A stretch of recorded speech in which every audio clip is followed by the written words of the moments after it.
one of the most important things I would advise is, for example, if I were a student today, the first thing I would do is to learn AI. How do I learn to interact with ChatGPT? How do I learn to interact with Gemini Pro? And how do I learn to interact with Grok?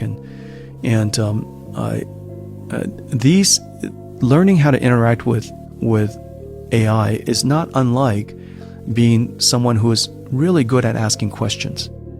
You're incredibly good at asking questions, and prompting AI is very, very similar.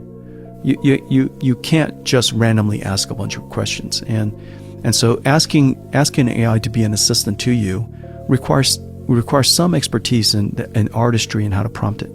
And so if I were a student today, irrespective of whether it's for math or for science or chemistry or biology, or it doesn't matter what field of science I'm going to go into or what profession I am, I'm going to ask myself, how can I use AI to do my job better?